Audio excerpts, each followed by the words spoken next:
Assalamualaikum warahmatullahi wabarakatuh. Perkenalkan, nama saya Lutfihana dengan NIM 20109121200023 dari Program Studi Kesehatan Masyarakat Universitas Lambung Mangkurat Angkatan 2020. Pada video ini, saya akan membahas mengenai visi, misi, dan tujuan dari Universitas Lambung Mangkurat, Fakultas Kedokteran Universitas Lambung Mangkurat, serta Program Studi Kesehatan Masyarakat Universitas Lambung Mangkurat. Selain itu, saya juga akan membahas mengenai 8 kompetensi sarjana kesehatan masyarakat beserta Miracle, yang merupakan kualifikasi yang harus dimiliki oleh seorang sarjana kesehatan masyarakat. Baik, selanjutnya kita akan masuk ke pemaparan materi.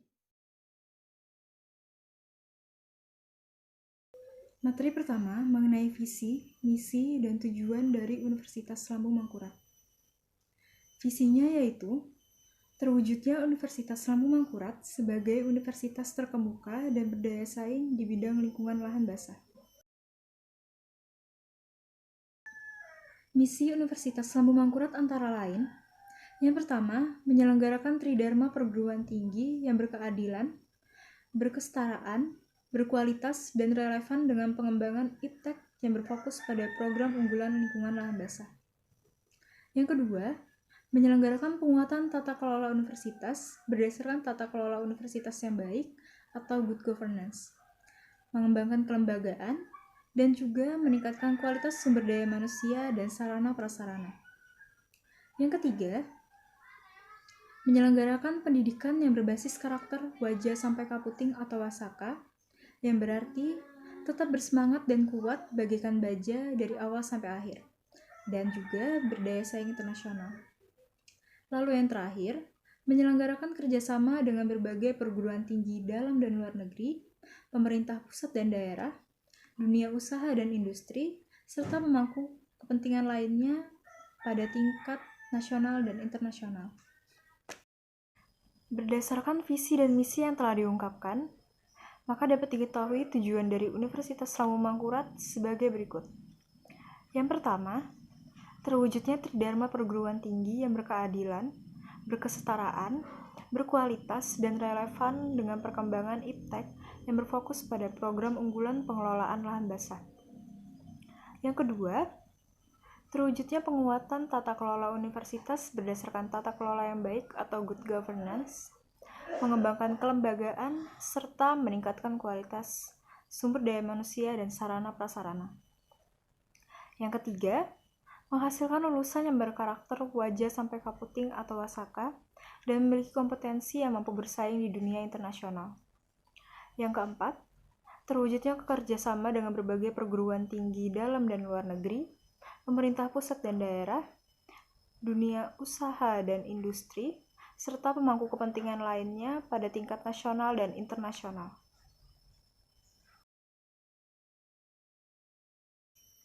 Materi kedua mengenai visi, misi, dan tujuan dari Fakultas Kedokteran Universitas Lambung Mangkurat.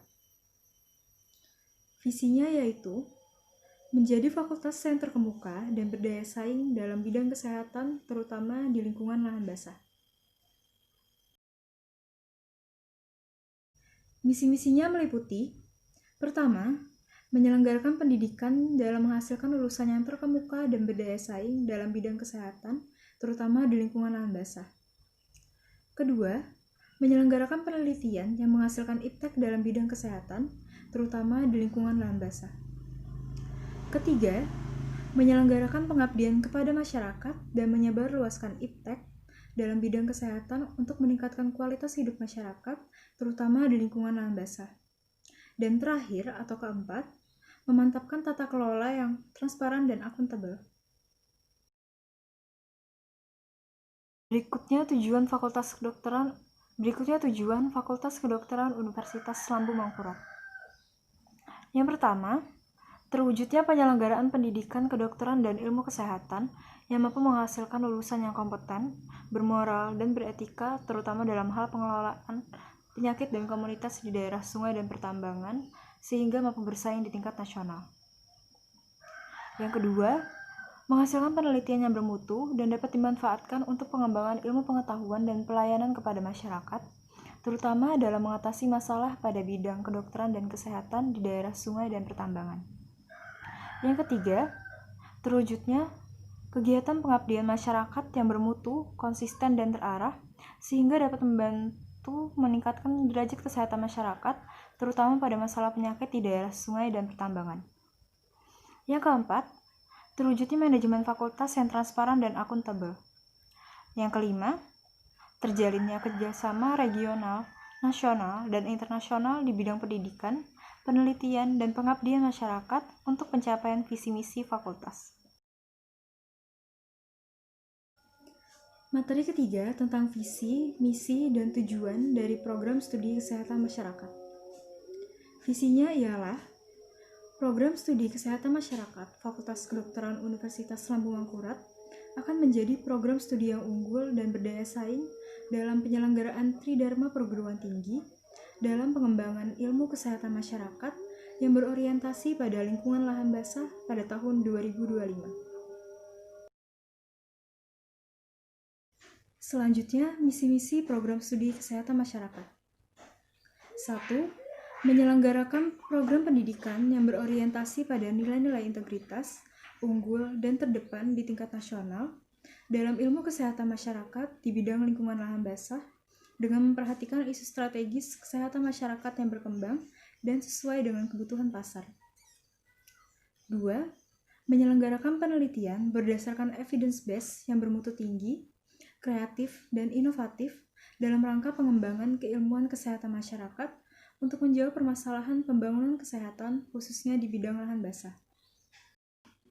3. Menyelenggarakan kegiatan pengabdian kepada masyarakat melalui kegiatan pemberdayaan dan penyebarluasan informasi kesehatan berdasarkan hasil kajian ilmiah untuk mengembangkan keilmuan berwawasan kesehatan masyarakat dan peningkatan kualitas hidup masyarakat. 4. Membuat kerjasama dengan pihak swasta, perguruan tinggi lain, dan pemerintah. Tujuan program studi kesehatan masyarakat Fakultas Kedokteran Universitas Lambung Mangkurat terbagi menjadi 2, yaitu tujuan umum dan tujuan pendidikan. Dimulai dari tujuan umum yang berisi 1. Menghasilkan lulusan yang memiliki nilai integritas, unggul, dan terdepan dalam menguasai ilmu kesehatan masyarakat di bidang lingkungan basah dengan mengutamakan isu strategis kesehatan masyarakat. Yang kedua, menghasilkan karya ilmiah bermutu tinggi, inovatif, dan kreatif, baik secara teoritis konseptual ataupun metodologi yang dapat memperkaya pengembangan ilmu pengetahuan dan teknologi, ilmu kesehatan masyarakat yang selaras dengan pembangunan kesehatan masyarakat. Yang ketiga, meningkatkan peran serta aktif dalam membantu pemerintah, masyarakat, dan pemangku kebijakan, terutama dalam bidang kesehatan masyarakat pada lahan basah, serta menyebarluaskan informasi kesehatan berdasarkan hasil kajian ilmiah untuk meningkatkan derajat hidup masyarakat.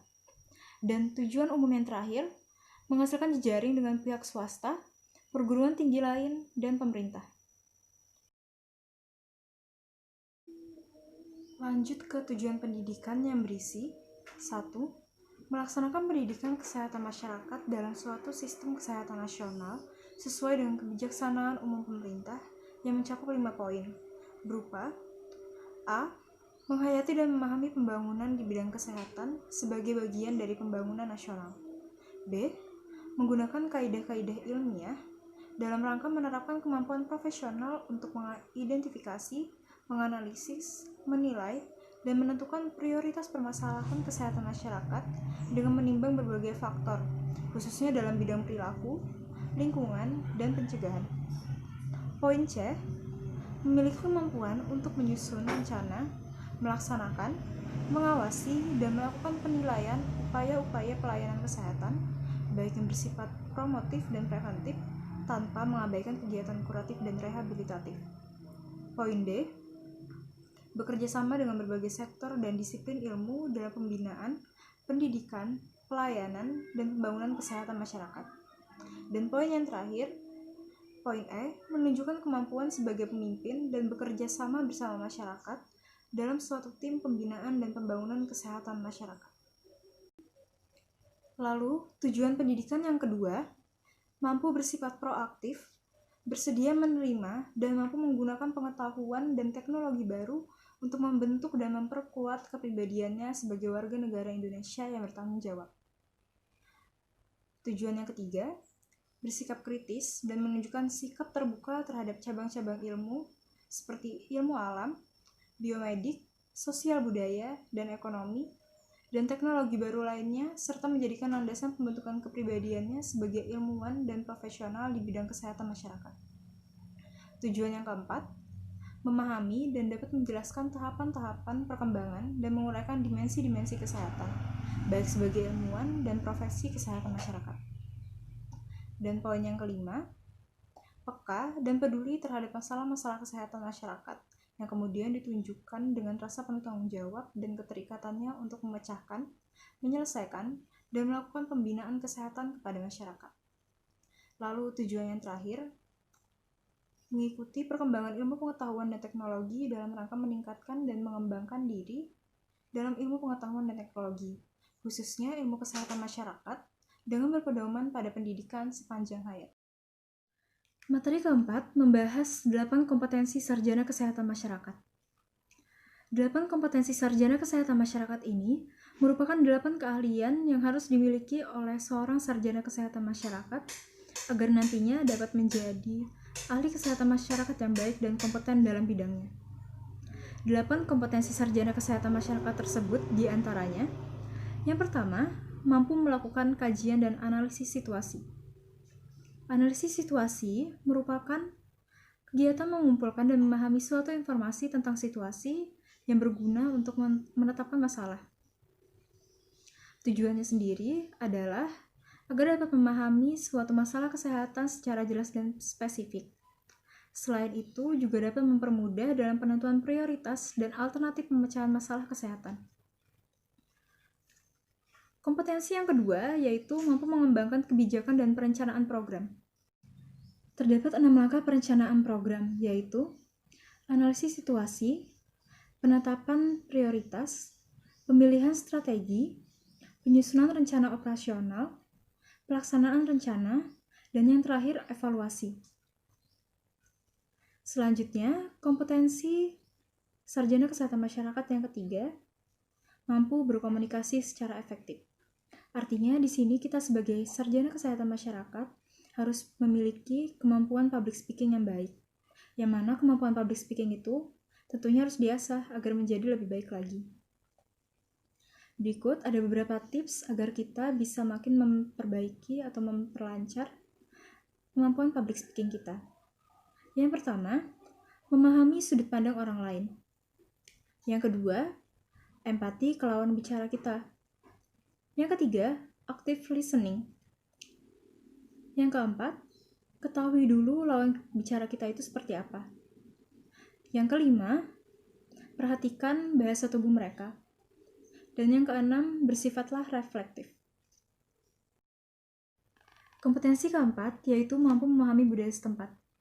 Kita sebagai tenaga kesehatan harus siap ditempatkan di daerah manapun yang sedang mengalami masalah kesehatan, agar bisa membantu penduduknya mengatasi masalah kesehatan tersebut. Dan akan lebih baik lagi jika kita mampu mempelajari bagaimana budaya setempat tersebut dan bagaimana orang-orangnya bersikap, sehingga akan lebih mudah dalam melakukan pendekatan. Kompetensi kelima, mampu melaksanakan pemberdayaan masyarakat.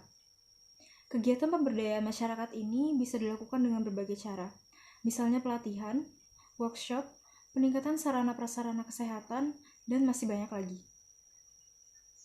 Lalu, kompetensi keenam, memiliki penguasaan ilmu kesehatan masyarakat. Ilmu-ilmu yang sudah didapatkan di saat kuliah harus dikuasai dan nantinya akan dipraktekkan langsung ke masyarakat. Karena tanpa dasar ilmu yang jelas, masyarakat tidak akan terpengaruh untuk meningkatkan derajat kesehatan. Selanjutnya, kompetensi ketujuh, mampu dalam merencanakan keuangan dan terampil dalam bidang manajemen. Salah satu peminatan kesehatan masyarakat yang memperdalam aspek ketujuh ini adalah peminatan administrasi kebijakan kesehatan atau AKK. Dan kompetensi yang terakhir atau kompetensi kedelapan yaitu memiliki kemampuan kepemimpinan dan berpikir sistem. Karakter miracle yang terlihat jelas di aspek kedelapan ini adalah karakter manajer dan leader. Sekarang kita akan lanjut ke materi terakhir yang mana membahas terkait miracle. Seperti yang sudah dijelaskan di pembukaan video, miracle merupakan 7 karakter yang harus dimiliki oleh seorang sarjana kesehatan masyarakat sebagai kualifikasi tenaga kesehatan masyarakat. Dan saya akan memaparkan 7 karakter tersebut satu persatu. Karakter pertama diwakili huruf M yang merupakan kependekan dari manajer. Manajer berarti pengatur atau pengarah. Seseorang dengan karakter manajer ini mampu mengarahkan dan mengatur orang-orang untuk melakukan pekerjaan demi tujuan bersama. Kegiatan mengaturnya sendiri disebut dengan manajemen. Objek atau sasaran penerapan manajemen dalam bidang kesehatan dapat dilihat di sistem pelayanan kesehatan masyarakat. Selanjutnya, karakter kedua, I, adalah singkatan dari inovator atau orang-orang yang menginovasi atau membuat terobosan baru. Dalam kesehatan masyarakat, inovator ini berkaitan dengan strategi pemecahan masalah kesehatan masyarakat.